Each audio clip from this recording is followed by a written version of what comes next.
you know, oh man, do you miss the city? Do you miss the busyness of the city and what the city has to offer? But then you're like, you've got a rainbow there, you've got the most epic clouds ever there, you're breathing in the ocean air.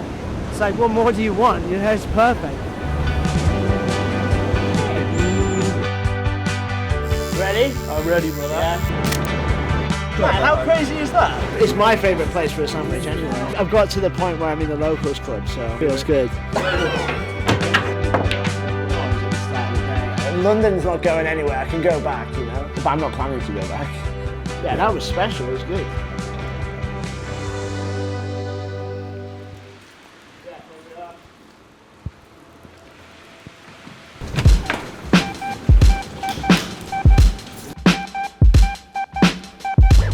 I'll get to the shop, I'll start painting. I might have a tattoo appointment. I might just paint all day. I might paint for 10 minutes and go, I'm over it, and go surfing. Get a good smell going in the air, bit of sage, clean the space. This place and this pace of life, you don't need to be like thrashing it every day, working. You can just do your thing and be yourself, and it's great. Yeah, I mean, we were like between moving houses in London anyway.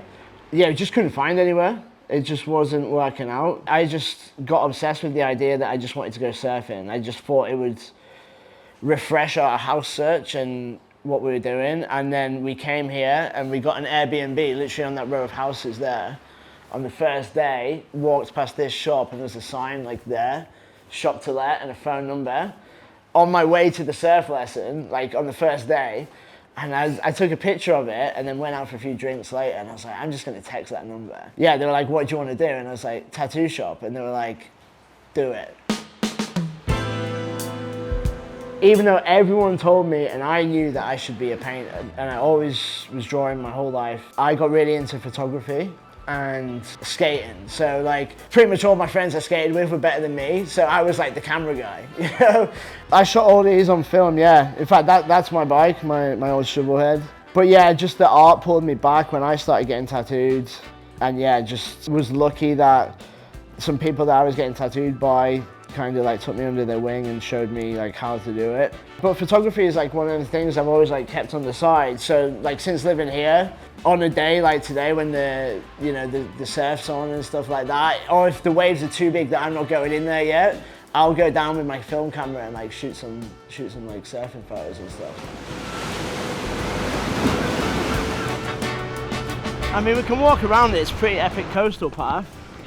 Yeah, let's do it. Hello. Oh, look at you. Hello. So like obviously those paintings what I'm working on, this new series of like the birds, basically what I see on this walk in the mornings. So yeah, there's like two there, just diving in, fishing. Yeah, just getting inspired by the new surroundings. Oh yeah, there you go, another little bird there, a little oyster catcher. See, dolphin, right there. How cool is that? So few of my friends have like ever visited the place before, and like customers, when they're like, you can go down and see dolphins and get tattooed, or like go surfing. It's, yeah, it kind of sells the idea of the place a little more as well. Yeah, that was special, it was good.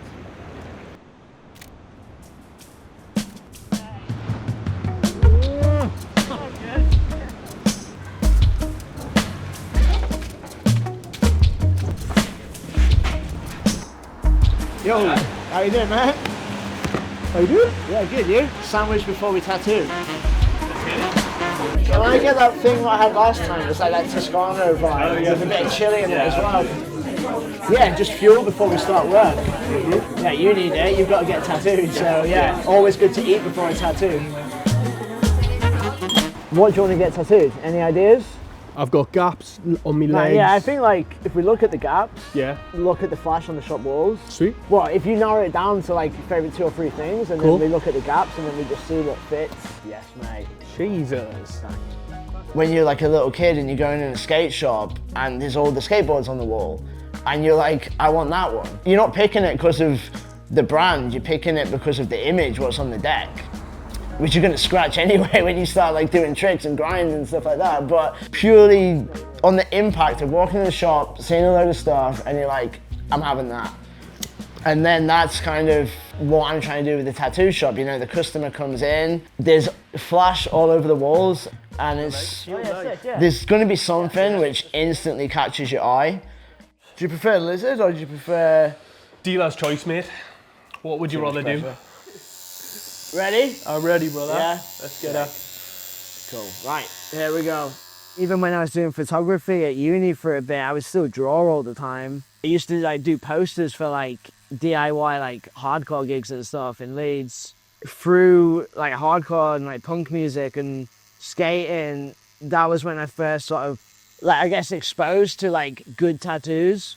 As I was getting more and more tattoos, I would start trying to draw the designs and be like, oh yeah, you know, I want to get this. And then I realized like, that's not a good thing to do. You know, you pick an artist for a reason. You realize like very quickly when you try to draw your own tattoo designs, you're like, to make something so simple look good is a real hard thing to do. No stencil required now, mate. Look at that. Just fucking go for it. Oh, mate, it looks good. Yeah, it sits really nice, mate. I just think it looks great. Straight, pretty much as it looks on the wall with the amendments to the eye. Looks sick. Love it.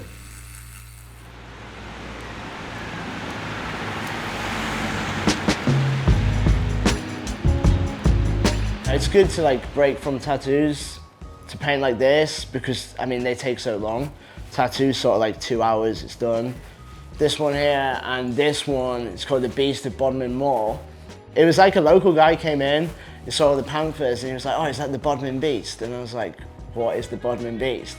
And then apparently like, I think it was like 80s, 90s, there was a black panther on the loose in Cornwall. You know, this big black cat and it's just eating like livestock and it's like, that sounds so cool. I'm making a painting series out of that, you know? Maybe it's true, maybe it's not, you know, but I like to think it's true.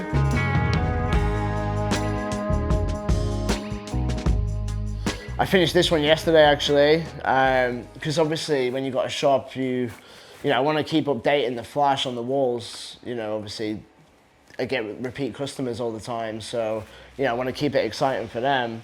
So yeah, now I'm working on this series, which, you know, it's probably going to be like this row. I'm going to do like a new row of them.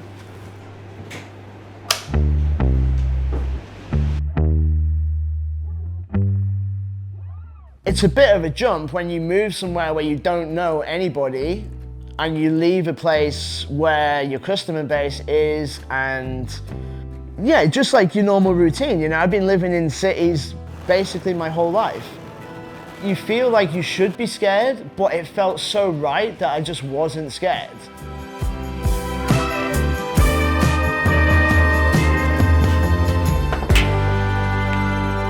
Not a bad break as well. It's a good It kind of feels like by moving to a place like this, you go back to being who you've always been, like since a kid, you know. I started skateboarding again. Yeah, taking up things like surfing and yeah, just having time to chill because you don't have to work like that city pace. My little man. Huh? Come here. But man, I mean like, you know when you get clouds like that and like little surf line up? Yeah, it's just ridiculous.